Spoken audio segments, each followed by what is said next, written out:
Hey everyone, welcome back to Group Therapy. I'm one of your hosts, licensed clinical psychologist, Dr. Jessica Rabon. And I'm licensed psychologist, Dr. J. And I'm licensed clinical social worker and certified alcohol and drug counselor, Kristen Gingrich. I'm licensed psychologist, Dr. Kristen Casey. Thursday, April 6th was National Alcohol Screening Day. So today we're going to be talking all about alcohol. So settle in, take a seat, and welcome to Group Therapy. Last week, we had our first ever guest, Dr. Courtney Tracy, on to talk about borderline personality disorder. So since she was our first guest, we left you with this reflection question. What are your thoughts about us having our first guest? You all, just like us, loved her, loved the guest. So some feedback we got were, loved it, hope there's more to come. I loved it with 4 exclamation points. And then we also got a chef's kiss emoji. That's solid. So we loved having Dr. Courtney Tracy on as our first guest, and we are glad that you enjoyed her too. We are also glad that K10 is back this week because the pod is just not the same without her. I'm glad I'm not running a 102 fever this time when we're recording. This week will be a better week. But today, last week. oh yeah. Today is all about alcohol, which is a very broad topic and really can be taken in so many different directions. And then of course we have KBI on the pod, who's a certified alcohol and drug counselor. So I just wanted to open this up with a little word association for y'all. So when I say the word alcohol, what is the first thing that comes to mind? The alcohol. The song. I mean, It's a solid song, actually. It is.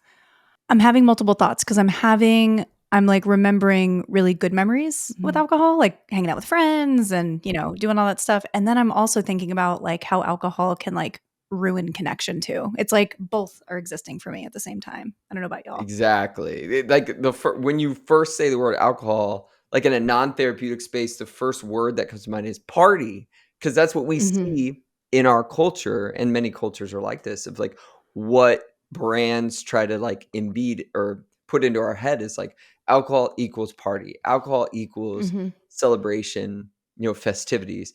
And yet in the therapeutic sense, I think of like devastation, regret. Like I think of all the stories and the clients I've worked with where it's like it couldn't be more different than like party and celebration. I love that you made that distinction, Justin, because even though I asked the question, I kind of did this on myself when I was coming up with how to ask it. And like me as Jess, the first word I hear alcohol and I think like tequila. Like that was the first word that came to mind. But thinking about like being a mental health podcast and just kind of our professions, the first word that came to mind in that space is normalized. Like how normalized this substance, because that's what it is a substance, is in our society. How it's so normal to, go to parties, holidays surround alcohol. I mean, I grew up Catholic. There's wine served in the church on Sundays, and just the normalization of alcohol compared to, say, other substances such as marijuana, which is not legal everywhere. And we can get into harms and stuff like that, but those are my first thoughts. Well, it is so normalized. I mean, I don't know where it is in your guys' how it's like in your states. So growing up in Pennsylvania, alcohol was sold in its own separate store, and beer was sold in a separate store than wine and liquor. And so you even had to go through 2 separate stores just to even get those. Whereas here in Maine, I can walk into CVS and get nips for funsies. Like I can just walk in on any given Tuesday and buy my plethora of alcohol for my party versus before. And like before, like they closed at like 7 and like you couldn't go in after a certain time. And now like when I go home and visit, a lot of the grocery stores are getting like liquor licenses to sell like beer and wine and things like that, but it's still not as accessible. But it's so normalized even here in Maine that like the cigarettes are locked up behind the counter, but I can just grab a bottle of Patron off the shelf and live my best life. Because it's so normalized, and a lot of times it's not even seen as the substance. It's not that it truly is. Yeah, because it's wildly addictive, you know? And I think when I think of other substances, there it is kind of like the golden child of all the substances. Like, oh, you know, if you drink, it's no big deal. Like if you're thinking about other drugs. And it's interesting because as I was hearing you talk, KBI, I was even thinking about if people say like, hey, I'm not drinking tonight, or nah, I'm just going to take a night off, and how much people are like, oh, do you have a problem? Are you okay? What's going on? Like, it's almost like you can't even take a night off if, just say, you were a regular drinker or your friends always see you with a drink in your hand. It's even that part is weird for some people, and I the think. peer pressure that comes along. Yeah. I was just going to say I relate to that so much, K10, because I am from a family of social drinkers. I'm married into a family of social drinkers. So when I was pregnant, like literally my husband would drink a beer and then we would like switch, and then I would look like I'm drinking his beer because like we were basically trying to cover up that I was pregnant because it was so normalized that they would notice if I was at an event and not drinking. And that's actually exactly what happened. The day we told them, my stepmother-in-law asked my husband, is Jess pregnant because she's not drinking? And he was like, no, what? But like, that's just how normalized it is, at least in my family and the family I married into. Yeah, those cultural components of what gets normed for you around any substance is so fascinating. Of like, yeah, wine as an example. There's so many different cultural backgrounds where wine has just always been there. Like the kids can have a little bit of wine, you know? And part of me, I started reflecting on like my own experiences with alcohol and how I have privilege that my relationship with alcohol changes often. And that I can just make these shifts and changes easily, and I have throughout my life. Like I never drank in high school, mainly because my brother did every drug under the book, drank all the time, and so I like went the polar opposite way and like didn't do any of that. Went to college, I drank a lot, drank like classic college like binge drinking, and then like through years after undergrad into grad school, like not parties, special occasions, something like that, but not very often. But it's just like I'm tracking this timeline throughout my life where it's like alcohol has been like no part of my life, and then it's come back and it's been like parties and occasions and stuff like that. But it feels like a privilege that I can sort of pick and choose how I want to relate alcohol. And I've worked with many clients where they don't have that liberty to pick and choose. They're like, I guess I'll have alcohol back in my life for a little bit because of the effect that it has on them and the problems it causes. No, I'm the same way. Like I'm in a phase in my life where probably since the fall I don't drink often anymore. Because I used to be a very big social drinker. I'd go out for drinks and apps with friends, and I'd have 2 or 3 drinks and then that'd be it. But I'm kind of at a phase in my life where I'm just like, you know what? I don't want it right now. I'm not. And sometimes like we'll go out and I'll get a drink and I drink half of it. And then halfway through I'm like, But again, like you said, that's a privilege to be able to go and drink a drink and order one and not even finish it. And be able to maintain that for myself, or just say, you know what? No, I'm good. And even for me, like people will ask, like, because I used to be such a social drinker, like I'd have a couple drinks a week, like all of that. And even now, like people are like, oh, everything okay? I'm like, yeah, I'm just not drinking right now. And then I get the same thing, just like you said. Are you pregnant? No, just don't want to drink. Like it's okay. I'm good here with my water or my Coke or whatever. And it's just such like this idea that like if I'm gonna go out and everybody else is drinking, that I should be drinking too. And then luckily I have a group of friends who do not even question it at all, they're like, yeah, whatever, live your best life. But if you don't have friends who are more of a peer, they're like, come on, have a drink, just one drink, it won't hurt you. And you're just like, no. And that peer pressure that comes along with it, especially if you're friends, especially if you're someone who tends to lean more towards social drinking and you're just taking a break for whatever reason. It's so hard. Yeah. When I reflect on my relationship with alcohol, similar to what y'all are saying, it's changed over time, and I'm so grateful that I have that privilege. I come from a family of pretty heavy drinkers, so it's been really difficult for me to separate. And it's been hard over the years, but I do notice, like, I started drinking probably too early, like in high school, got it all out of my system, literally at the party phase pretty early on. And now I'm just kind of like, don't even want to go out to the bar really at all. And I do take like weeks or months off of drinking now, which is really nice. And I feel a lot of power and control in that. And it feels really good. But I know not everybody has that luxury, privilege, all that. When I really reflect, though, and I'm really honest with myself, when my drinking was higher in frequency, my mental health was in like the worst place, you know? So I kind of make that association for myself. I don't know if anybody could relate to that, but I notice when I'm drinking more, when I reflect on the past, I'm like, oh, I was a little more depressed, or I was a little more anxious, or something like that. I just remember those moments. I can totally relate to that, K10. So I'm a very I don't even know if it's called social drinking, if it's just like me and my husband having a beer with dinner. Like, is that social?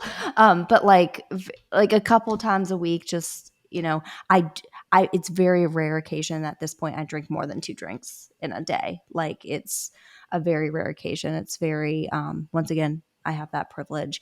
But the heaviest period of drinking in my life was definitely in college, and particularly the first 2 years of college. And going to what you were just saying, K10, when I look back, like, one, it's so normalized to binge drink in college. So like that's the expectation, things like that. But also that is when some of my mental health was at its worst, other than probably in high school. And I can't remember if I've shared this on the podcast, but my freshman year of college, my cousin died by suicide. And like, if I reflect on how my drinking changed after his death, it was definitely like a coping skill, cover up for what I was feeling. I mean, I can recall nights that I would just like break down in tears, like grieving over his death, while a number of drinks in that I would send me over the edge nowadays, but it was super common for me to engage in. So I can definitely relate to that. Or even nowadays, I notice like if work's been really stressful and I'm like truly craving a drink, like one night and once in a while, whatever. But if I notice I'm like coming home and I'm like, oh, I want to drink, I'm like, no, not going to do that. I need to cope a different way. I'm like, let me do the opposite. And a common misconception about alcohol, right? Group members, raise your hand, metaphorically, whatever. If you tend to drink to loosen up, to have fun, right? You think it's an upper, right? You think that it makes you feel good and it gets you moving and all of this. Alcohol is actually a depressant in your system. It actually pulls your system down. And so a lot of times when we feel bad after drinking, it's because we put so much of a depressant in our system that while, yes, in the moment, dancing on the bar feels good, because it actually pulled down and it inhibited a lot of that executive functioning. And so that's actually a common misconception about alcohol, is it's actually like this upper, and it actually like makes us feel good and it makes us whatever. When the reality is yes, it does in a way, but because it's pulling everything else down. And when people learn that, they're like, no, absolutely not. And I'm like, no, it actually does. And the impact that it does on our system. I even after hearing you say depressant, I'm reflecting on like what some of my clients and colleagues and just friends talk about, like the next day. Just say you have a night of we might capture it as like binge drinking, like drinking an exorbitant amount of alcohol, like, you know, and potentially like browning out or blacking out or something like that. And you're waking up the next morning and you feel real bad and you're low physically, mentally, emotionally. And you have that like quote unquote anxiety where people are like, oh my gosh, did I say something wrong? Like all that stuff. And I do wonder if the depressant effects of alcohol, if it shows up even the next day too. And not even like while you're drinking, but maybe the next day. It really does. Absolutely. Yeah, totally. And it's, you know, it's kind of like what is the reaction you get in the moment versus what comes later? Because in the moment, a lot of people with like, say, social anxiety, they'll feel more uninhibited in a moment, right? They'll drink to try to slow down that executive functioning, to feel like they're a little looser, to talk to people, do those sort of things. But what happens the next day is exactly right. Like you feel those hungover feelings. And it's just interesting because we get sold and have been sold for decades, right? Of like, oh, but if you drink moderately, like, you know, there could be some benefits. It could actually like help you. But I was just researching before this, and the New York Times had released an article 2 hours before we recorded this episode on April 4th that I knew because the World Health Organization had come out a few months ago earlier this year, basically saying that when it comes to alcohol consumption, there is no safe amount that does not affect health. Essentially, that even mild, moderate drinking is worse for you than not drinking. There is no health benefit. But throughout our lives, we've been sold like, well, maybe there's something in red wine, right? Like the resveratrol is like good. It's actually good for you. It could be good for your heart. But it's like now we know the risk of increasing your cancer risk, what it does to your gut, of course, how it makes us reset serotonin, dopamine receptor, all the things. There is no health benefit. And that's all, listen, and I still drink to this day. Like I'm still someone who enjoys a Friday happy hour after a long work week. But I love science. I love research. And I'm like, tell me what the evidence says. There's zero health benefit to alcohol. None. Yeah.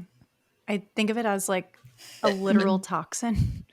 You know, like your body is like, I just picture it this way. Like you take a drink, and I'm the same way, Justin. Like I have a drink every now and then, all that stuff. I really love happy hour. I used to be a big happy hour girl, like loved it, you know? But when I think about, sometimes I'll like be drinking now and I'll be like, I'm putting poison in my body. Like I literally like, I can't stop thinking, you know what I mean? Because now I'm drinking it and now my body is going into like, oh my gosh, we have to get rid of this toxin. So I literally visualize that now. Whereas back in college, you would never catch me thinking this way because it was so normalized. And then the more that you know, the more that you read about science, I mean, your mind just changes about it, I think, over time. Like, you know, my knowledge of alcohol now, telling my 18-year-old self at a college frat party drinking jungle juice out of the bathtub. Like, I'm just like, not knowing what's actually in it. Yeah. Like, they cleaned it. No, and not at a frat house. I'm like, not at a frat house. It was they clean. absolutely did not. Or like when they have the big trash can from out back, they at least put a new trash bag in. The bathrooms are, please. But that's like, you know, something that I'm seeing a lot, you know, on TikTok with Gen Z, and I don't know if you guys have seen it, is a lot of this like harm reduction approach to drinking. So a lot of people are drinking like vodka waters, not even soda water, but just vodka water. Have any of you guys seen these Borgs? No. Oh my God. A Borg is like... What's a Borg? So apparently, and it's a wild idea, and it's like a harm reduction approach where they go and get those big gallon water jugs, right? They dump out half of the water and they keep the water in. They pour whatever alcohol of choice that they want in, and they add their own juice, their own flavoring. It's their own drink in a gallon container that has a lid on it, that they're not sharing drinks. Like they're not... like whatever. And like, I was like, this is an idea and I'm proud of you for being safe, but also that's a lot. Like I was literally watching this girl pour a whole bottle of vodka in, and I was like, that's a lot of vodka. I don't know about that. I'm like, portions matter. That's a lot of booze in there, but also I'm glad that that's just your drink. Is that because I was drinking out of a Is that, bathtub like- in a frat house. Like, Oh my God. But- I cringe sometimes when I think about but that's the thing, my like, past too, drinking, like, I you know? look back And- at sometimes I'm like, yeah. I didn't make some good choices. Yeah. Oh. I wonder if they think that that jug is like one standard drink. I'm sure the CDC would look at They're that and be like, like, "Ma'am, that that's checks 6 out." months You know what I worth mean? of Like, that's drinking okay. there. That big jug. Yeah. That's 6 months of your Yeah. alcohol in the one Borg. But the idea behind it is like you're putting water in your system, like it's your Okay. own Mhm. drink, like you have control over it, like, and I'm like, I mean, it's still a lot of alcohol, Mm-hmm. Yeah. but that's the thing too, is a lot of times it's also just educating yourself. Like if you're going to drink, doing it safely and smart. So like, Mm-hmm. being in college, I Mhm. remember like, girls especially being like, I'm going to drink my calories and I'm not going to eat anything. Mm-hmm. And so they're going out on an empty stomach, getting wasted and really engaging in some Yeah. kind of getting things like alcohol poisoning or anything like that because they haven't eaten anything. Or Yeah. But I think that there's like this new approach of if we're going to drink, drinking safely and being aware of what our tolerance is, who we're drinking with, where we're drinking, and all of that, because it is so normalized in our society and that we need to have the Yeah. proper education about it. What are those? And even then, like, what does healthily drinking look like? Even though it's not healthy, but like safer drinking, I guess is the better word. Yeah. An addiction, because it can so quickly turn Yeah. into addiction, and then you're in territory where it becomes even more unsafe. And as someone who I've worked in addictions for like 9 years now, almost 10 years. I have seen alcohol in the darkest of areas, and really ruin people's lives because they did not manage it. And it so quickly became a problem because whether it was their culture, what they were growing up around, maybe they were coping and running away from something. Without that knowledge, it can so quickly become something that's even more harmful. I think the intention is always in my mind, like whenever I hear of my clients described to me, if they are in active addiction or just say they're in remission with alcohol or something like that, like they're just not drinking as much. A lot of times I've noticed that it started as a coping skill, like you said, KBI, or, oh, it's a social thing, or like the intentions were Right. pure, it wasn't like, hey, I'm just trying to develop a problem. In my mind, that's just not how it works, but it just quickly spirals. Like I was an EMT for 5 years, and I can't tell you one good call that I went to that had alcohol involved.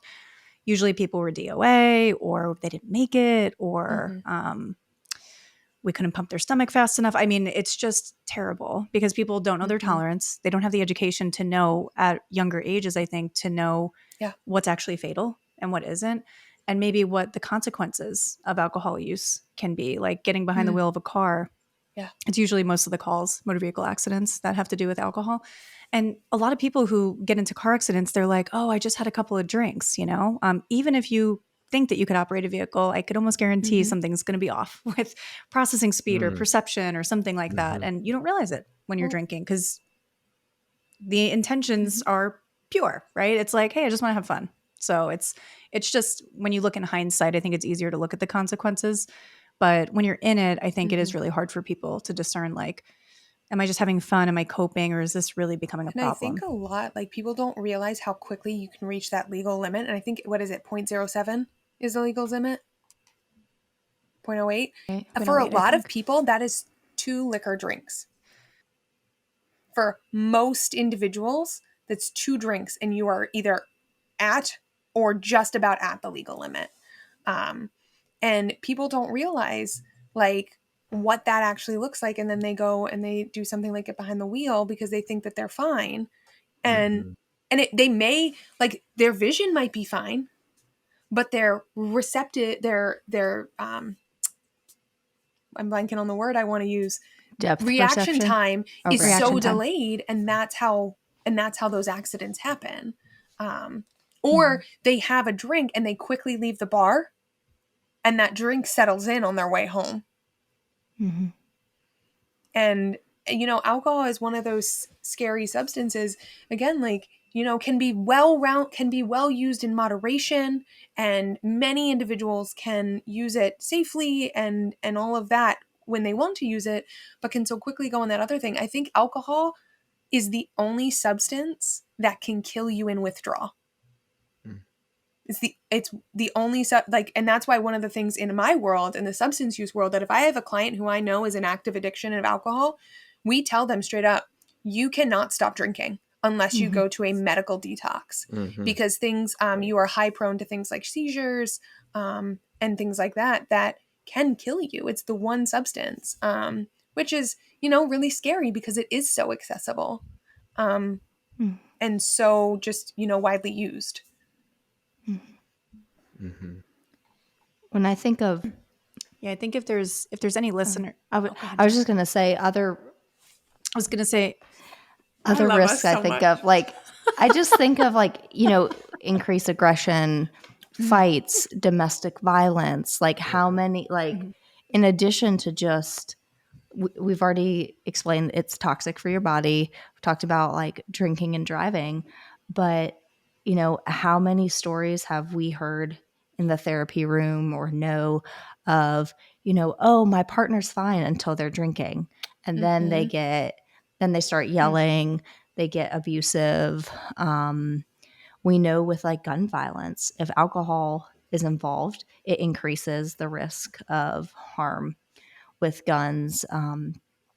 So yeah, it lowers inhibition. It, increases irritability, all those things. Yeah. Yeah, and I think because, again, we all know what messages we've been told about alcohol from our family, from our culture, from watching TV, as I shared. Like, first thing that comes to mind is party. But at the same time, like, is it a good coping tool? Does it really allow us to cope? Like, how many of us really believe that? Like, no, alcohol, like, I release my stress. It just, these are some of the messages we've been told, but it really is a great way to cover up what are you actually feeling and what you actually need. Because it's so easy. How close is the closest bar to you? How close is the closest restaurant to you? Grocery store. It's so accessible, as we've talked about. But we've been fed this lie that alcohol, like, oh, don't let it be a problem. But in the short run, it can be helpful. Lo and behold, that's completely false. And again, this is not, like I shared again, like I might go to happy hour this Friday. We all make choices. We all make health choices for ourselves. But at the same time, this is where self-reflection comes in. It's like, what is this doing for me? What is this doing to me? And what's the research say about this? And with alcohol, it is one of those things. It's like, it's not going to provide you any benefit. Totally. Yeah, I was going to say before, if there's any listeners out there and you're a regular drinker and like you haven't taken time off of drinking, or you find it difficult to stop drinking, or you think about drinking quite a bit, it might actually, like KBI said, to be dangerous to stop drinking. So if you're listening to this podcast and you're like, oh my gosh, I want to make some changes, you know what I mean? That would be great. We would strongly advise seeing your medical professional before making any changes, just to make sure, you just don't know. A lot of us have worked in substance use. I've worked inpatient for a while too, where it was really dangerous for people to stop drinking. When they got to the inpatient unit, they would have seizures, shaking, DTs, all the whole nine. And cold turkey just isn't clinically indicated for heavy drinkers. So just wanted to make that note. Love that. No, absolutely. Yeah. And especially, I love that, KBI, you brought up the harm reduction, because we know that even you're going out for a happy hour, you're going out for a night of drinking. A lot of people don't do the things of like, drink of alcohol, drink of water, take a pause. Like those simple things. Make sure you've ate food before you start drinking or eating. So simple. They are so simple, and yet through lived experience and Mhm. so many of us working with our clients, when they start telling a story, like an alcohol related story, when you look under the cover, you see like what their behaviors were. It's like a lot of these things, they just don't happen. Yeah. And they make a significant difference. Well, and again, it's all about, self-awareness and making sure, like even myself, like I don't have a problem with alcohol, and there have been times where I have drank way too much and I've realized it too late. And I've been like, ooh, Sure. I'm sitting at a day club in Vegas and I'm 4 drinks in and I didn't they were all doubles. And I'm like, why are there 12 of K10? I can. Why? I don't confirm. understand. Eyewitness testimonies. But again, and then I'm like, oh shit, Eyewitness news. now I'm starting to feel it, and I know it's just going to get worse from there. And then I know that now my entire afternoon You can't go back. is kind of ruined, and I need to get. Luckily, I was like sometimes can catch myself to get that water in me, but like that's sometimes we don't have even that moment of awareness. And it's just, again, all about, taking inventory in ourselves and our own habits. I think someone had already said, like, when I find that like I'm craving a drink more, I ask myself, why am I craving this? Am I just craving something like sugary sweet? Or am I craving getting away? Am I craving something that I think is going to relieve my stress and make me forget about something? So there it is.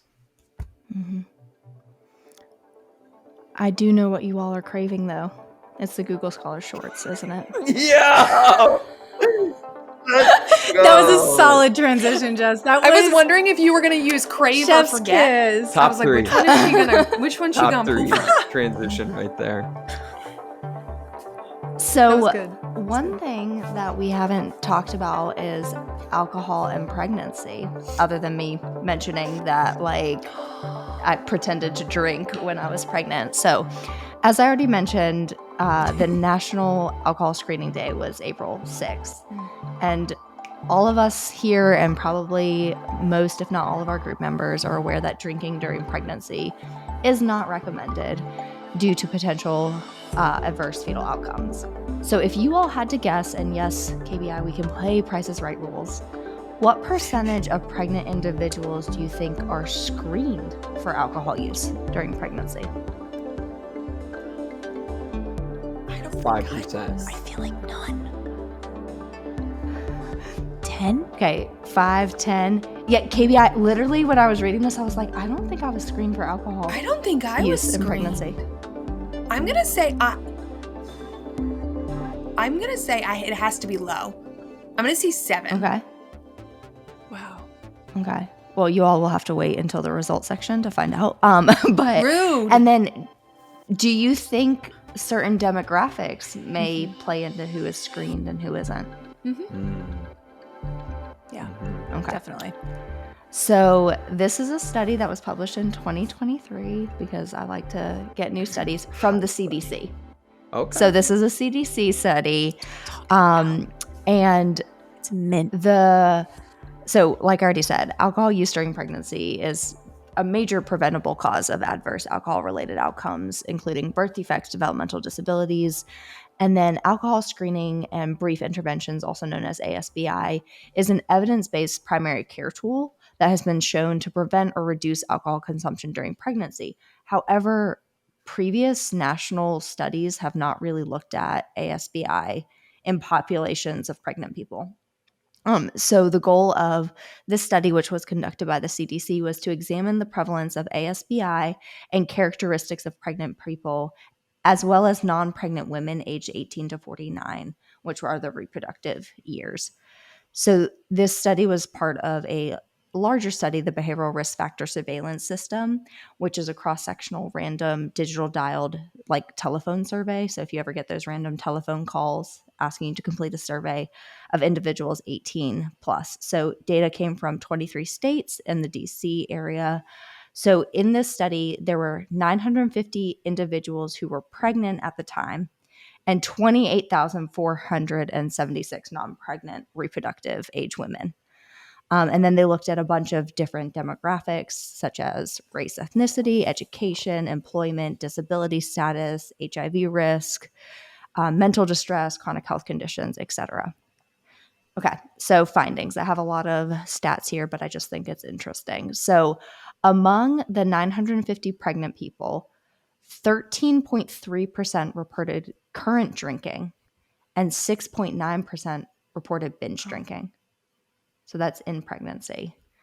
Among reproductive age women, 56.4% reported current drinking and 20.2% reported binge drinking. So we do at least see a decrease in drinking during pregnancy. Yeah. Okay, here's the answer to the first question that I asked you all. 80.1% of pregnant persons and 86% of reproductive age women reported being screened for alcohol use at their last visit with a healthcare provider. I was shocked. Yeah. Okay. It was that high. Whoa. Okay. I literally was holding my breath. Just like, coming Wow. from someone who, like, I remember even telling my doctor that, like, the weekend before I found out I was pregnant, I was at a wedding and we were gone. But, like, it was never asked. Like, she never asked, well, do you drink like that all the time? Mhm. Like, do you have, like, it was just, okay, yeah, you're fine. It's fine, baby. Blah, blah. But, like, Yeah. never again was asked. So, like, that Mhm. surprises me that that's so high. Wow. It surprised me too. But here are some differences that we see. Okay. Among pregnant people who did not graduate from high school, only 53.5% were screened, compared to those who graduated from high school, which was 83.4%, and those with at least some college, which was 84.5%. That's interesting. It's like Mhm. thinking Whoa. That is so. I'm trying to figure out. for like, me, like I'm thinking what- yeah, go ahead, sorry. stigmatization. I would have thought those numbers would have been flopped. Yeah. So would I have. And Wow. then, so among people that reported behaviors that might increase risks for HIV transmission, 95.8% were screened for alcohol use, compared to 78.6% who didn't report those behaviors. I'm like shocked. I can't even hold back my reaction. I'm like shocked. So there was no differences in screening prevalence among pregnant persons based on race, ethnicity, disability status, mental health disorder, insurance status. So those were all good. I was glad to see that we're keeping consistent across the board. However, among reproductive age women, screening prevalence was lower among those who were non-Hispanic and of another race or identity than among those who were Hispanic or Latino, non-Hispanic Black or African American, and non-Hispanic white. Screening prevalence was also lower among reproductive age women who did not have health insurance than among those with health insurance. Among pregnant persons who reported current drinking, so this was promising, 96.7% reported having been screened at their most recent healthcare visit. However, only 25.3% of pregnant persons who received alcohol screening were offered advice from a healthcare provider about what level of drinking is harmful and risky to their health, and only 12.3% were advised to reduce their intake. Yeah. I hate it It's here. like they screened Anyway. to check the screening box, and then it's like, well, it's screened. Yeah. I'm like, all right. What? And then the last finding I'm going to share, among pregnant persons who reported being screened during their last healthcare visit and self-reported current drinking. So they were screened and they're drinking during pregnancy, okay? 28.8% were offered advice about what level of drinking is harmful or risky, and 16.1% were advised to reduce their alcohol intake or quit drinking. Yes. Yeah. What? That's unbelievable. That's a huge disparity. And this is like 2023. Yeah. Like, So the data was collected It's not from like this is an old 2017 on, but yes. It was Okay. published the beginning of Yeah. this year. Yeah. But Wow. I'm reflecting on my, I've never been pregnant, but literally every single one of my friends have been. And whenever they would get pregnant, they would say, I don't know if I could have a glass of wine. Like most of my friends were confused on like, am I allowed to have a glass of red wine or am I not? Or should I, or feel guilty if I do? Like they were actually confused on like what their recommendations were. So I think if I think about like my lived experience with my friends, like they weren't counseled on that either, you know, which is alarming to me. So, ooh, wow. But Justin, I think you hit the nail on the head. So we saw really high screening rates and then very low follow-up, even among what I would consider like high-risk individuals, such as pregnant people who are reporting their drinking during pregnancy. So I think a lot of it is checking boxes, unfortunately. Check the box. And again, I just keep going back to, you just wonder, and maybe with the World Health Organization kind of like pivoting to be like, for an individual, there is no safe amount or healthy amount of alcohol consumption that doesn't outweigh risk. Zero. So it's like, we've known obviously for pregnancy for a long time how it can impact the fetus, the baby. You wonder. I get paranoid about lobbying and influence because it's just such a part of our culture. Yes. Again, I'm not getting into the whole thing like, if you choose to drink alcohol, you choose to drink alcohol. But you just wonder how these messages that get put through in advertising in society and how that impacts how we screen, which sounds like a decent rate, but then how we follow up to advise people.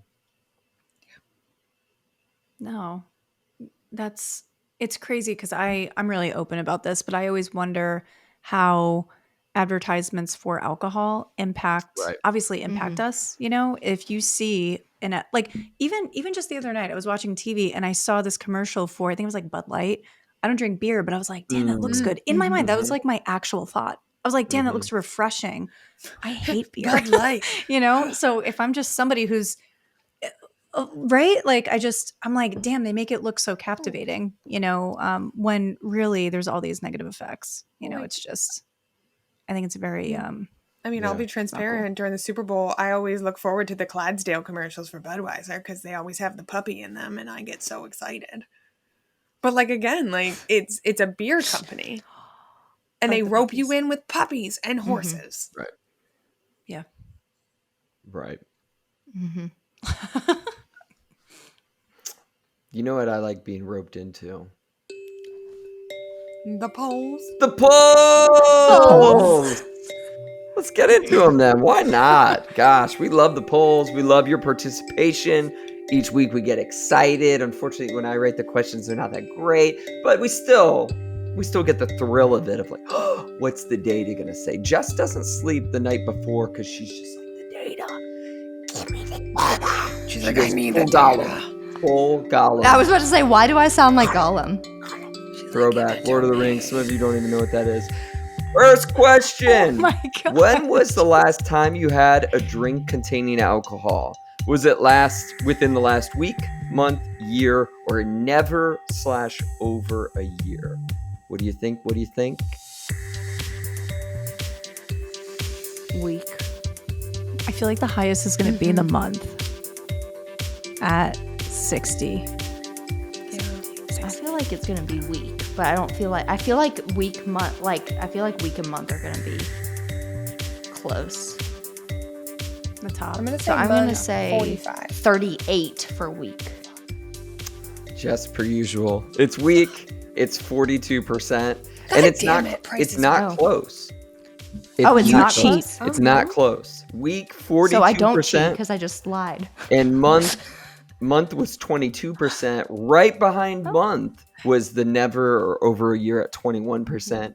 And wow. within a year, 15%. So yeah, a huge, almost half within the week, but then month and never over a year was right there too. Do you know someone who has an alcohol use disorder? Yes, no, or I'm not sure. Yes. I'm going with yes. Like, just gonna stay with 60 and maybe I'll Like hit that it one day. consistency. Yes. 22%. You say yes, no, Jeez, I and don't what was know. the third option? I'm not sure. I'm going to say yes is the highest, followed by I'm not Katie, yes, sure. You said 60? K10? 61. No, I Wow, Yeah. you would. Bah. We're going to, it's yes, 73%, followed by I'm not sure, 17%, then no, 10%. So majority of people do know someone. Have you ever been concerned about your own alcohol use? Yes, quite often. Yes, a few times. No, or I'm not sure. A few times. 60%. I'm going to say no. 48%. I'm going to say, what's the third option? Sorry, the time ran out. You put me to sleep waiting 30 seconds. Like this is a game 1%. show. I vote Give her a 1% on chance. all of Stop them. it. 1% on all. It was. No, that's It's It not was cheating. cheating. It's Price is Right. It's no. Never been Fucking concerned fun. with alcohol use. Is you should have done your 60%, although you've been over. It's 59%. Boom. 59% of our Wow. group members have never been concerned with the alcohol use. Well, I hope you are now. Okay. I hope I dampened your spirits a little. No, I'm absolutely kidding. But I hope we all can consider what kind of options we're making. Even me, I think about it all the time. Yes, a few times, 29%. Yes, quite often, 9%, and I'm not sure at 4%. Then I followed up to try to catch people. How many times have you blacked out or lost memory from drinking alcohol? 1 to 5 times, 6 to 10 times, 10 or more times, or never? I'd say never. 1 Never's to probably a 5. good chunk. I'd say never 47%. I say 1 to 5, 32%. Fuck, I don't know. I'm like questioning myself. You're gonna get the I'm buzzer questioning like my too. friend group. I'm questioning. I was like, about to everything say, right now. hurry up, She you're got going to get the I buzzer. got the Buzz me. buzzers quicker. Buzz me. Yeah. Zzz. All right. We got questions to get to. Listen, it's I'm just as opting out. creepily close every single time, but the correct answer was never. So KBI got it at 52%. But 1 to 5 times is at 31%. So just was right on that. 6 to 10 times, 9%. 10 or more times, 8%. 8%. This is the little trivia question. KBI, help me with this one. How is binge drinking defined by the CDC?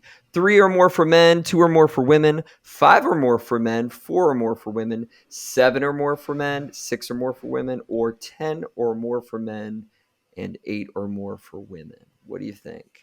Did our listeners get it right? The CDC facts make my day because it's just most people don't know what they are. Yeah, So the correct one is 5 and 4, right? 5 and 4 was the correct. Yeah. I feel like people are going to think it's higher. Did you do I feel like like a they're 7 gonna one? make it higher. I did a 7 Yeah. to 6. Yeah. I think that's I what think- people are going to go for. At That's what I was thinking initially. 47%. Oh my god, I was literally thinking 46%. That's so weird. I'm gonna go with 46. Our group members deserve more credit because 55% knew it was 5 That's drinks for men, awesome. 5 or more for men, 4 or more for women. And then 27% thought it was just 3 or more for men, 2 or more for Okay. women, 16% 7 or more for men, 6 or more, and 3% thought maybe it was 10 drinks for men and 8 for women. Oh, we really love that participation. It's illuminating. No, like, I'm always interested. I'm still interested too of like, do people know the drink sizes? So again, when you go and order a tall boy at Buffalo Wild Wings on Sunday Wing Day and you get a tall 16-ounce of beer, that's a drink and a half, technically speaking. because a normal serving size of beer per the CDC is 12 ounces.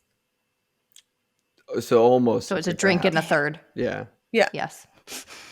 I can't do Yeah. math, guys. Hey, I would have never known because I can't But do like math. So we go I home, we would have pour a believed glass you, of KBI. It's wine okay. and we pour it up to the top. I mean, a glass of wine, a serving Right. size is 4 ounces.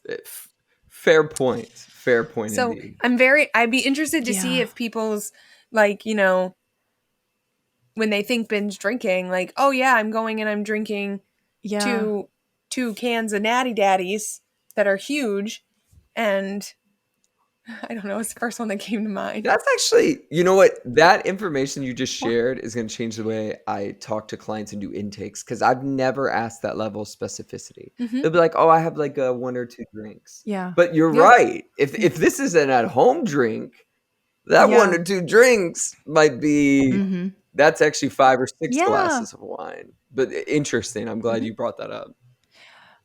But then you also have sometimes I'll ask my clients like, is it a quarantine pour or is it like a restaurant pour? Yeah. Like I just kind of make it funny. But like during quarantine, I don't know if y'all noticed this, but like drinking just skyrocketed, you know? Virtual happy hours. Yeah. But even then, like, I mean, you think of a Long Island iced tea that has like half an ounce of 5 different liquors. Well, an ounce of, is it 1.5 or is it 1 ounce? I can't remember off the top of my head for 1.5. Like that is a serving of liquor. And so if you have a drink that has two ounces of liquor in it, almost 3, because you put 2 shots, like you're now into your 2 drinks. Wow. But you also have to think of like the alcohol content in each drink too, because a 1.5 ounce shot is of 80 proof. Yeah. I know there are plenty of liquors that are more than 80 proof. Just like beer. How do you know that? A 5%. I already shared that in college. I drank heavily. And my word association was tequila. Or like beer, it's 5% alcohol content. And like there are some, you know, especially like more craft beers that have 7, 8, 9, 10%. So 10% alcohol, 12 ounces of an alcohol that's 10% is really 2 drinks. Right. Yeah. So it's very interesting. And you know, I don't think most people know those different pieces. They just say like, oh, I went out for a beer. Well, did you get the 12-ounce glass at Buffalo Wild Wings or did you get the big beer tower? Right. Yeah. Oh my God. I'm like rethinking so many things right now. With alcohol. Is your mind being like, and blown? how it's just so normalized. Like, just even like the drink specials. Yeah, like I'm just thinking about the drink specials. Like Buffalo Wild Wings is a great example of like, oh, they're doing like happy hour or $5 something like pitchers. that. You know what I mean? So it's like, oh, just get more drink for like less money. It's like, of course you're gonna get more drink for less money. But yeah. No, it's great. And like, again, that happy hours would draw people in. But you know what else draws people in? I was like, if you don't, you did the alley-oop to yourself. I know you don't Sporty McSportster, but you threw the ball off the backboard, caught it, and went, that's what you did. That was for all my Sporty McSportsters. Alley-oop. I don't know anything about sports. I don't even know what an alley-oop is. So. No. But you know what I do know? Oh my God. Group member questions. We love them. Let's go. Can't live without them. These are my favorite. So I know. Stacy from London, she says, love your pod and all of you. Thank you. Oh, thanks, Stacy. What causes someone to get addicted to alcohol? And how can you talk to someone who might be having a problem?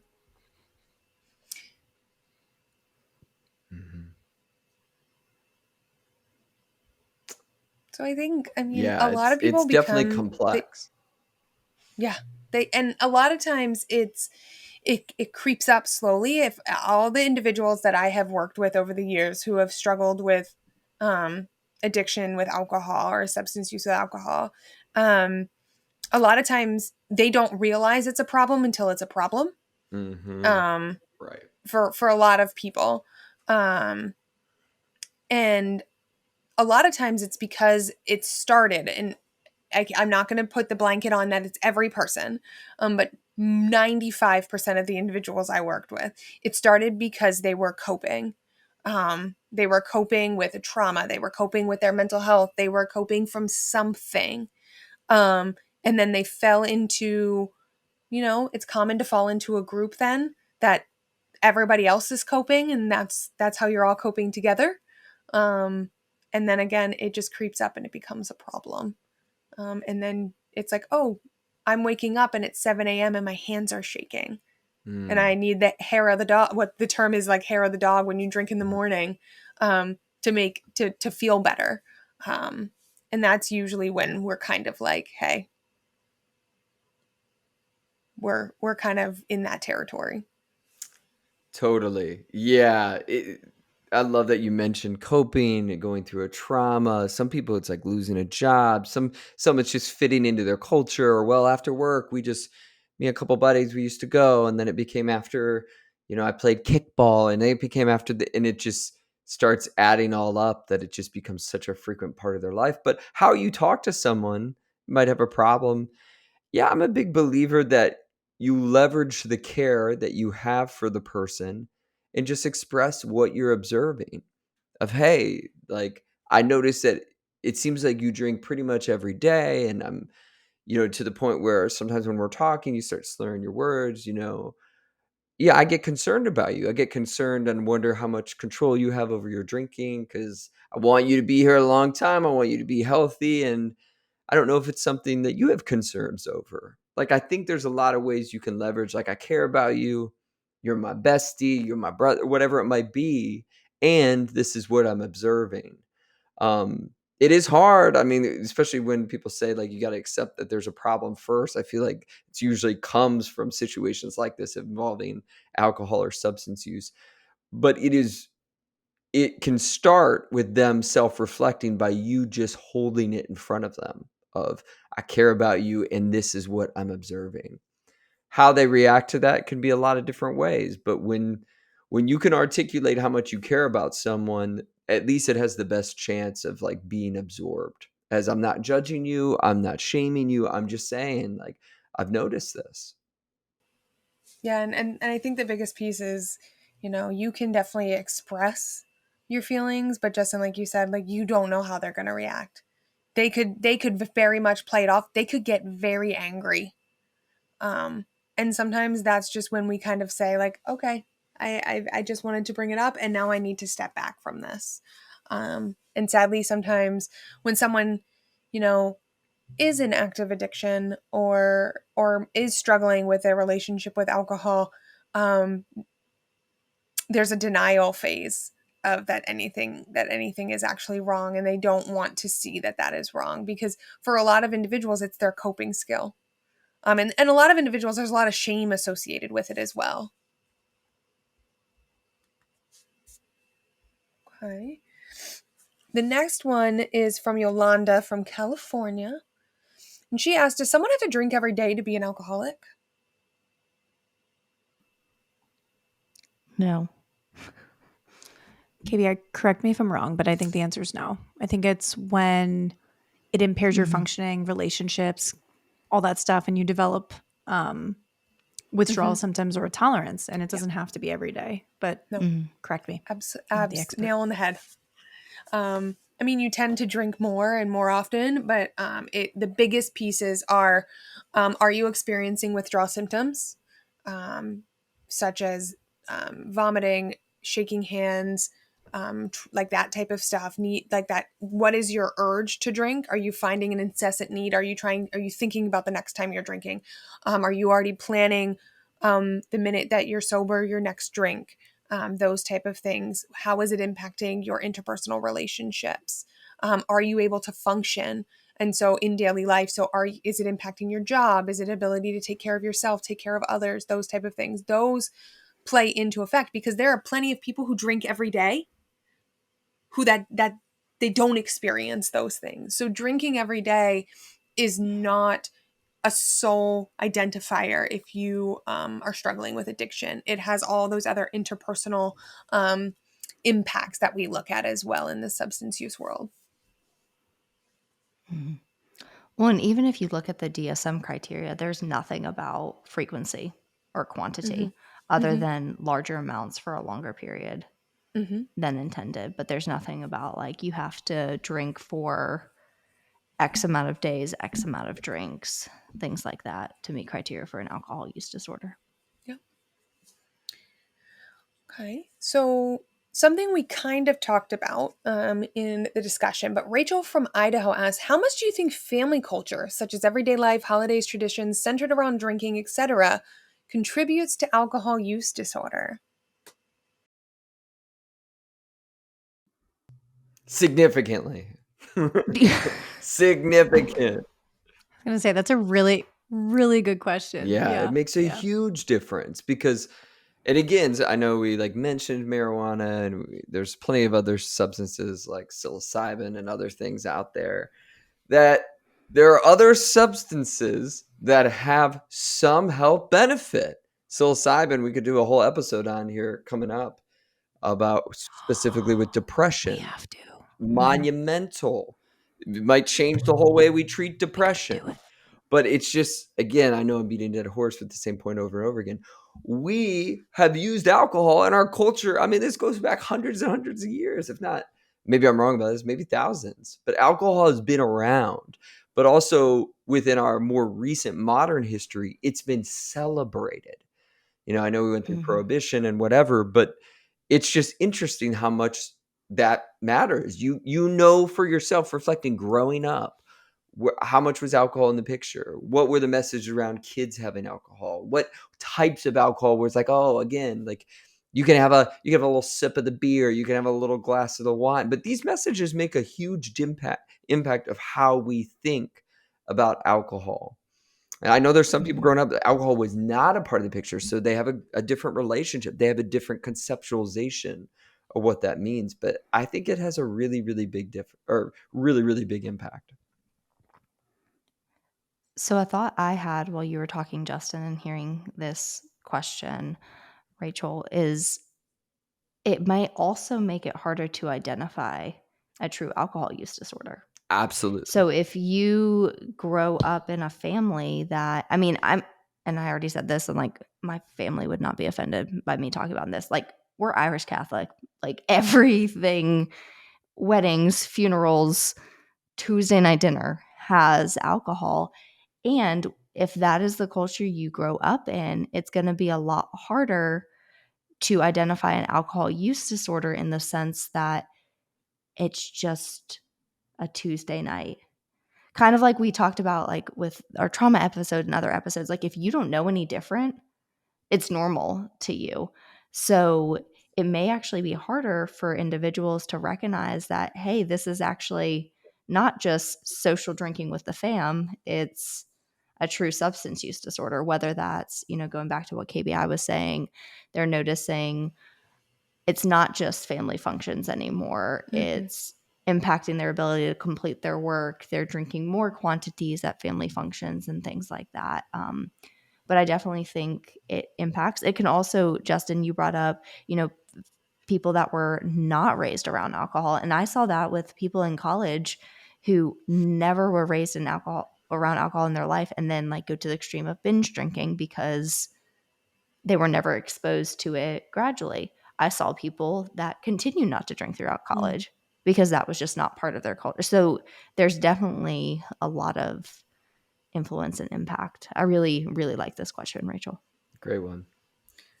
Well, and I remember in college, I went to a family gathering, like a summer party with someone, and they said, well, we have to leave by like 7 because after 7, everyone in the family is so drunk and that's when the fights break out. So I like to leave before. And I'm like that's predictable. That's my family. But like, she's like, yeah, we got to leave by 7 o'clock because once 7 o'clock hits, they've been drinking since 12. Like it's time to go. Or like, you know, you go to your family and you got, yeah, Uncle Nicky likes to hit the punch a little too hard. So like we try to slip him water, like because it's so normalized. Nobody wants to talk to Uncle Nicky about his drinking because maybe Uncle Nicky gets mad and throws it in like whatever. But like for a lot of families, like it becomes so normal, even to the point of like, you know, you're 14, 15, 16, drinking with your parents because it's so normal in your household. Like I think in New York, teens are allowed to drink in their parents' home. It's legal. And like, I remember, I'm going to out them. The old babysitter that I had, like, would let us drink the foam off the top of his, like, beer. Like, as a child, like, Shut up. he would let us, like, sip and, like, what? And, like, looking back, I'm like, what? I don't know why, but that was just like, I had a genuine disgust reaction, like, of all. Yeah. Literally same. I'm like, I look back and y'all I'm could have been like- playing with like Nerf guns with water in it, like, but instead, like, But, like, it was so, like, it was just normal to do that. Like, and Yeah. like, Yeah. even though, but it wasn't normal. Like, I look Yeah. back now and I'm like, that was not fucking normal. And so I think, again, like culture plays a huge role. And that goes into a lot of, like, we got several questions about this of like, of people saying, I come from a long line of alcoholics. I come from a long line of people who struggle with their alcohol. And I have two people right here, Katie and Catherine from Tampa and Michigan, who really say, like, I am scared to drink because I come from a long line of alcoholics. And so they had kind of asked, what can I do to help avoid becoming an alcoholic? And Justin, Katie wanted me to specifically say to you that Michigan is better than Ohio. Wow. Oh, So she Oh, specifically, so I wanted to put that man. out there. But like, how can we maybe avoid when we come from a long lines? And here's the thing, like, is there a relation? And it kind of comes back to what Bradley from the UK says, like, what's the relationship between genetics and alcohol use? Like, is there a relationship? Yeah. I think to answer the first question, if you're already aware of the fact that you don't want to go down that path, that is you're like light years ahead of where you think that you are. Seriously, because I think when you're born into a family where alcohol is celebrated and used frequently and without discussion, and it's just part of the culture, you don't really know that it's a problem until it becomes one. And I think if you're already aware of these things, Catherine and who I can't remember the other person's name, awareness is the first step, I think. Acknowledging, okay, I don't want to go down this path. That's amazing. Because most people I notice that find themselves in this cycle, they're like, how did I get here? So that's kind of my 2 cents on that. For genetics, I don't know if anybody else wants to highlight that. Yeah, it's as much as half of your genetics are influencing whether or not you are going to get addicted to alcohol and even your relationship with like nicotine and other substances. So it's high. It's high. Katie, even though your Michigan is better comment. Michigan's it's a great state. Great state. We won't talk about sports though. Trying to hold back the vomit while he says that. Listen, it's great. It's beautiful up there. Beautiful. I've had great experiences in Michigan. We just don't talk about sports and we're fine. But yeah, I love that. Yeah, both Catherine and Katie, you're reflecting on this because exactly what KBI said. It plays a big impact. And this is where it's like some people will be like, how can I test the waters? How do I go about this? And this is where it goes back to safe in quotations, alcohol practices of how quickly we consume a drink matters. Have we ate food before we drank? That matters. Are we adequately hydrated? That matters. But I think there are ways that you can intelligently, if you're like becoming of age or whatever, and you want to see that you could go about it at least safely to see what your relationship could be. But I understand the concern and I understand you're going to need ongoing self-reflection, as KBI said, or K10 said rather, as a part of your journey. But the fact you already have that, to me, puts you way ahead of how most people just jump into alcohol, not really observing, again, your urges to drink, how much you drink, or any safe alcohol practices at all. And And I just want to kind of put this out there for anybody who is listening who, may come, and maybe you don't have to come from a line of alcoholics, but if you do come from a line of alcoholics, like, it's also okay just to never drink. Sure.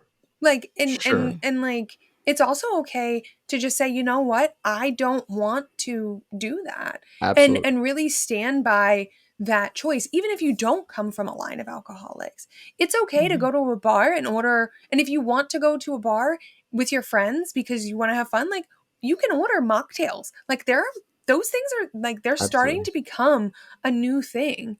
Many of those popular drinks can be made non-alcoholic, and still kind of, get a fruity drink, whatever that may be. And so, but it is hard. It is hard to manage what your relationship is, especially if you do want to teeter into that.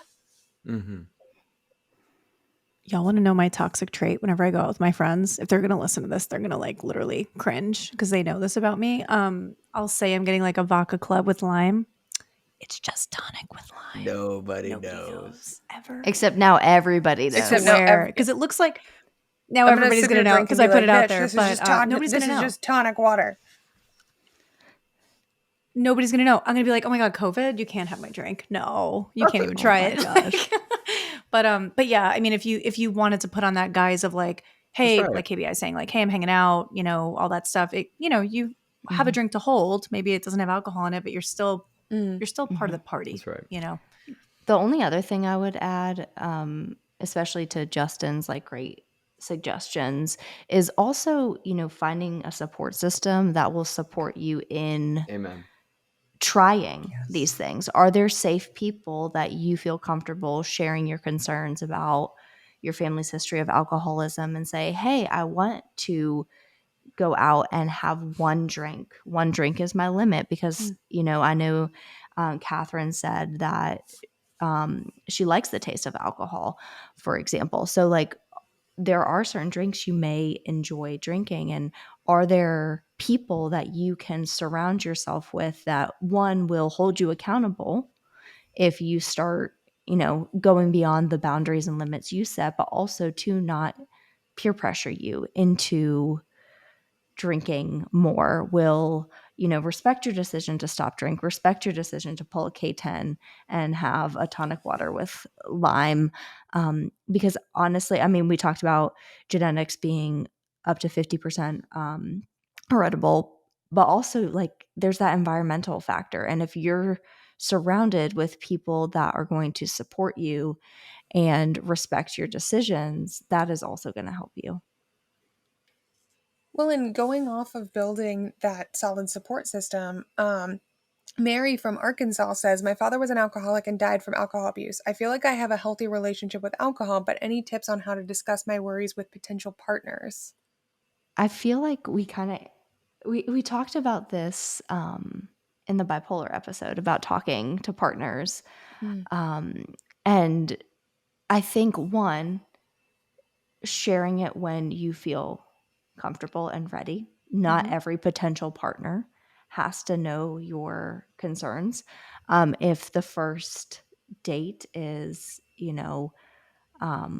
going out and grabbing drinks, if there are certain boundaries you feel like you need to set those expectations. But I think kind of like we talked about with the bipolar episode of disclosing having bipolar, similar to disclosing any concern related to worries, mental health, things like that, is, if they're a safe person, you feel like it's safe to share. I would just kind of like you just did with us, hey, I think I have an okay relationship. My father died of alcoholism. This has really impacted me. These are my concerns. If it is a good person, if it is the right person for you, they will listen and respect that. If it is not, that's probably not a person you want to invest your time and energy into. Totally. I think especially in dating, often people can feel like, well, maybe it's like too much too soon. I'm more the mentality of you found out. It might have been first date, but you found out. You're like, this isn't somebody that can hold my narrative in a respectful manner. Because if they can on the first date, I don't think they're going to on the 5th, 10th, or 3 years down the line, bestie. And again, can there be some things with timing? Sure, there could be some things. Like I'm sure you drop a scenario where you're like, oh, maybe not on the first date. But with a lot of these things, I'm like, you're just collecting the data. You might collect it on the first date. And if somebody is like weirded out or dismissive, you learn something about them. And we love learning about people, especially when you're in the dating world. Okay. Anonymous from US. Yes, 100%. Anonymous from USA says, how do you help your own alcoholic parent get sober after decades of alcohol abuse, even if you've already grown up and moved out? I think that this one can be hard because you can't help someone unless they want to help themselves, especially with something like this. I mean, if they're struggling for years, and kind of we touched upon this, someone who is actively drinking to excess consistently, I mean, medical intervention is the first step. You know, I really like what Courtney said last week, like, I'll help you as long as you're not hurting me. I think that sometimes as well is like, I'm willing to show up and I'm willing to help you as long as it's not harming me in that process. But the hardest part with alcohol use and substance use is we can't make someone do anything unless they're willing to see it as an issue. Yeah. And I think too, like depending on, so I like to use the trans-theoretical model, like the stages of change model by Prochaska and DiClemente. And we could link it. But it gives a good idea of where the person might be in terms of making change. And a lot of times we use this model for addiction. A lot of times we use it for just general behavior change.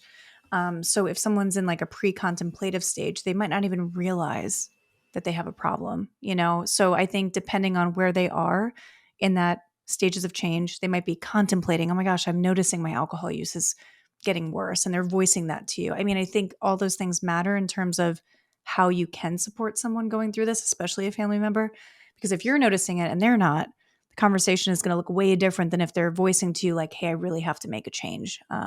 So I think kind of using that, at least I've used that in my own experience to help family members of like, hey, they've been voicing it, or they've been saying things, or they've been hinting at like, yeah, I think I need to make some changes. Then I could go at it in a different way. And I could say, oh, let me know how I could support you, you know? But if they're not saying anything about it and I'm noticing it, I might go about that conversation differently. And it might be like helping them get medical intervention, like KBI said, or just kind of trying to support them in the best way I know how. Because I do notice sometimes when we bring up substance use, people tend to get defensive because they don't realize sometimes that it is a problem and they're really just trying to protect themselves. That's all it means. But we could link that below too. I just use that a lot in therapy to help people work through that. It does change though if your parent wants to get treatment. And that's the big piece, is that they're not going to get treatment if they don't want it. So the question then poses, what kind of treatments are there for alcohol use? Does anybody know other than me? Yeah. I mean, we talked about inpatient treatment. Like if things get really crazy or hairy, you know what I mean? Like if you're really, really struggling and you can't even go a day without a drink, right? If you're going inpatient, then you'll be able to detox in a really safe way. It's the first thing that comes to mind. Yeah. No, I mean, I know we talked about that a couple times, right? That medical detox, because alcohol detox can be deadly. That's it's the one substance. I mean, I know that, you know, there's all the medical facilities, right? You can go to rehab. You could go to like a 30-day rehab, a 12-month rehab. Like the treatment center that I worked in was a 12-month treatment center, community-based. I've worked in 30-day detox centers. Sometimes you can go to the hospital to do your detox in 7 days or less, depending. But there's also a lot of community-based pieces as well. You could get medication. Naltrexone is the most commonly prescribed medication. It helps with cravings. It's the most commonly prescribed for that. That's, I think, the only medication that is tended to prescribe. There used to be this old medication a long, long time ago. I don't think that it's clinically indicated anymore. It's called Anabuse. And you would take it and then you would have a really, really like adverse reaction if you get were to drink nasty alcohol. reaction. Yeah. Yeah. So it's not it might still be used. I don't hear as often because it tends to have that in it's like a really bad reaction. But there are also a lot of community based like AA, Alcoholics Anonymous. And with AA, I mean that is usually 100% sober. I'm well versed in the AA community. There's usually 12 steps. You have a sponsor that you work through. There's tons of groups. I mean, I've gone to them. They're really wonderful. There's even groups out there for anybody who might be an affected other. So a family member, a friend, a child, a partner. There is a program called Al-Anon, and that is meant for family members of someone who is struggling with substance use, even if they're sober and no longer maybe in active addiction or anything like that. It's where that you can also go to connect to get help. There's things like smart recovery. I'm not as well versed in smart recovery. There is harm reduction approaches where individuals maybe don't drink liquor anymore and they drink beer. They are very maybe super strict in how they drink. They may drink every day, but they only allow themselves 2 drinks. But there are definitely lots of different treatment options out there. But sadly, some of them are privileged. I mean, a lot of the treatment requires medical intervention. So in order to get naltrexone or the other medication, you have to either pay out of pocket or be able to have insurance to see the provider for that. To go to detox, you have to go to a medical facility.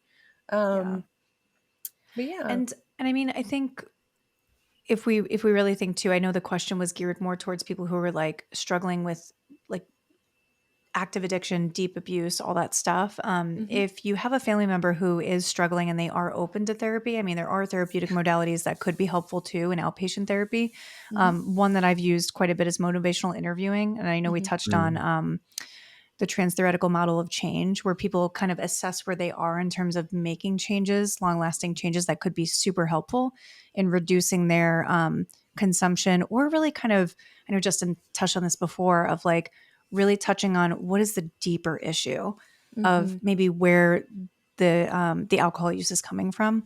And then just to touch on KBI's point, I used to be in Al-Anon. I think it was like 6 years that I attended Al-Anon for a family member. It was honestly the most helpful thing, because sometimes if you can't help your family member, you have to help yourself get through it. And it's really difficult to just be on the sideline and see your family member just struggling, you know? Yeah. So if you have that group and that community, like KBI was saying, it could be super helpful too. And kind of building off what you said for counseling, right? You can attend outpatient counseling, but it's making sure that you're attending the right counseling. So as someone, if you're struggling with substance use, you don't want to just see someone who is an LCSW or just a PhD or an LCPC or an LMFT or anything like that. You want to make sure that they also have that substance use training. So they might be, I know in the state of Maine, it's an LADC, so a licensed alcohol and drug counselor or certified alcohol and drug counselor. You're going to want to make sure that they actually have that training behind them in order to accurately support that. Because again, I mean, if I just went to grad school and the only thing I learned about substance use was the one class I took, I would not be able to accurately treat substance use. And so I specifically went and did my training in the substance use field. And actually, it is one of my niches. So one of my niches is co-occurring. So where mental health and substance use collide. It is one of the areas that I truly love working in. And so it's making sure that if you are looking for a provider, that you are looking for someone who is at least either just a provider in the substance use field, or what they call dually licensed. Because they're going to be able to effectively really dig into that because they have the education behind them in that piece. Okay. So the last question is Raylan from, I think, Minnesota. Is MN Minnesota? Or is that? Oh, yeah. Oh, yeah, sure, you betcha. What was that? What? You've never been to Minnesota? No. Oh, yeah, Minnesota. sure, you betcha. So their question is really good because we've kind of touched upon both, but we haven't really quite dived into it. It says, in this use in general, or is it when we get past the boundary of, hold on, my brain is not reading this correctly. Is there ever a place where we get past it being a maladaptive coping skill? Like they're saying, I'm not going to sit here and say throughout my whole life I've been perfect, but the sort of demonization of any use ever because it provides no benefit, I feel is way too far and leaves no room for harm reduction or responsible fun. I think it's important to recognize when we passed over that maladaptive coping strategy, but I don't know if the line is too blurry there or it's something more. What are our thoughts? I feel like I should, since I've been so harsh this episode, and I'm using myself as an example. I've been harsh on the fact that research and science says it has no benefit. It's more harm than good. The risks far outweigh whatever potential benefit you might gain. So that's what I'm saying. But at the same time, why do I participate in a Friday happy hour? This is me self-reflecting live. I enjoy the camaraderie. I enjoy seeing my colleagues that I don't get to see all week because I'm on an island here in private practice in my content creator island. I enjoy seeing faces. I enjoy being out in the live music of it. I enjoy having a nice cocktail. Oh, delicious. Don't get me started. I enjoy the whole process. And being an extrovert, again, I enjoy the scenery and stuff. But should I self-reflect and ask myself, how much am I having? Have I ate today? Am I drinking water? How quickly am I consuming this beverage? There are plenty of great health-related questions I can ask myself if I'm choosing, which I do choose to do, drink alcohol. But what I'm trying to squash is the BS notion that many of us have heard throughout our lives that, oh, well, there's some benefit. There's not. Again, besides that, it might make you more uninhibited and maybe you strike up the conversation with that person next to you at the bar that you otherwise might not have. I can kind of see that. Maybe a little bit. Maybe it gets you dancing on the dance floor. Yes, I can kind of see that. But as far as its impact on us physically and then the after effects mentally, yes, it doesn't have supported by research or scientists benefits. Does that mean we should be ashamed every different? No, of course not. I'm not going to be thinking about that at Friday happy hour. And I don't think you should either. But I do think all of us need to self-reflect and ask ourselves those questions of like, why do I drink? And how much am I drinking? How would I know when it's becoming a problem? These are just good self-reflective questions to ask. That's it. When do I know? Like, when am I noticing that it's an issue for me? I like that. I will say the only benefit of Justin's drinking is the snap stories that we all get. I will say that is the benefit. That is a positive because Justin so at a fun. karaoke night, I'm telling you, I will wake up the next morning to 15 snap stories and he's living his best life. What you don't know. But that's our health benefit. But that's a benefit for us. For our mental health. I know for a fact We he's going to benefit wake up from the it. next morning and be like, Us. oh. But Yo. I am waking up the next morning cackling. Yeah. In all fairness, though, what you don't know is me on a karaoke night, sober. Not that different. No. Not that different. Absolutely not. Yeah. Yep.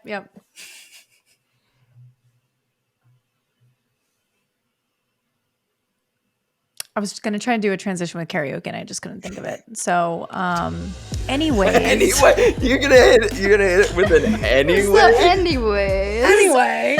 I'm going to hit it with an No. anyways. Anywho. This is what happens when you're out of the game. Because, no, I've been out of the game for 2 weeks. 2 weeks. I'm back in the game after 2 weeks. But no, Justin, you said something and I was gonna transition then, but then you went into karaoke and I lost it. But y'all, no, we're so happy that we have you here. And thanks so much for showing up to Group Therapy Pod this week and having a chat about alcohol. I'm so happy to be back. I missed you guys so much. I was really sad that I wasn't here when Courtney was here. She's amazing. And that episode was amazing. So we hope that you learned something this week and we leave you with this reflection question that's going to be on our Instagram. How might you be more intentional about your drinking if you do drink? So remember to like, rate, and subscribe to the podcast. We'll see you next week in Group Therapy. Bye. Peace.